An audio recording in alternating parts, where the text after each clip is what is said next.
ஆண்டவர் இயேசு கிறிஸ்து நம்மீது வைத்திருக்கிற அன்பும் அக்கறையும் எவ்வளவு பெரியது தெரியுமா? அந்த தேவனுடைய அன்பும் நம்மேல அவர் வச்சிருக்கிற அக்கறையும் வேதம் சொல்லுகிறாரு. அவர் உனக்கு அடைக்கலமாய் இருக்கிறார், ஆதாரமாக இருக்கிறார். அடைக்கலம். ஒரு பறவை, ஒரு புறா ஒன்று பயங்கர புயல் காற்று வீசி கொண்டிருந்தால் அந்த காற்றில் அடித்து கொண்டு செல்லப்பட்டது. தலைக்கு மேல் ஒரு கழுகு பறந்து கொண்டிருந்தது. அது இந்த புறாவை கவி கொண்டு போக துரைத்து கொண்டிருந்தது. ரெண்டு பக்கமும் ஆபத்து, மேலேயும் ஆபத்து, பக்கத்திலேயே புயல் காற்று. அந்த காற்றுக்கு அடித்து கொண்டு போகிறது. எந்த நேரத்திலும் ஆபத்து. அதனுடைய சரீரத்திலே அந்த கழுகனுடைய கால்கள் படியலாம். அந்த நேரத்தில் பார்க்கறது எங்கே போய் தப்புவது என்று சொல்லி ஒரு மலை பகுதியில் கடந்து வந்தபோது ஒரு மலை வெடிப்புக்கு நடுவில் ஒரு கேப் இருந்தது. அதில் வந்து அந்த புறா அமர்ந்து கொண்டது. அதனால கழுகும் அதை நெருங்க முடியலை, காற்றும் அதை விட்டு கடந்து போனது. அந்த ஆபத்தெல்லாம் கடந்து போன பிறகு புறா மகிழ்ச்சியோடு வெளியே வந்தது.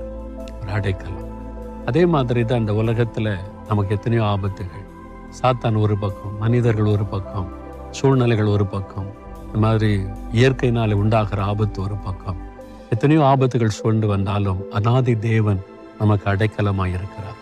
அவர் நம்முடைய கரத்தின் நிழலுக்குள்ளே வைத்து பாதுகாக்கிறாராம். அடைக்கலமாய் இருக்கிற கர்த்தர் உங்களுக்கு இருக்கிறதுனால பயப்படாதுங்க. எந்த சூழ்நிலை கண்டு கலங்காதுங்க.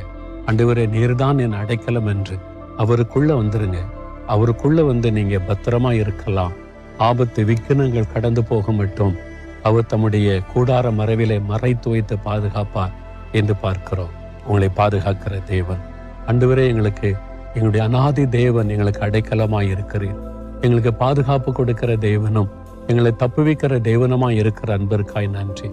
இதோ இந்த பிள்ளைகள் ஏதோ ஒரு ஆபத்தான சூழ்நிலையில ஆண்டவரே, நீர்தான் எங்களுக்கு அடைக்கலம் என்று நிற்கிறாங்கப்பா. உங்களுடைய பாதுகாப்பு பிள்ளைகள் மேல இருக்கட்டும். விக்கினங்கள் கடந்து போகும் வரைக்கும் கர்த்தருடைய பிரசன்னம் உங்களுடைய பாதுகாப்பு பிள்ளைகளை மூடிக்கொள்ளட்டும். இயேசுவின் நாமத்தில் ஜெபிக்கிறோம் பிதாவே, ஆமேன்.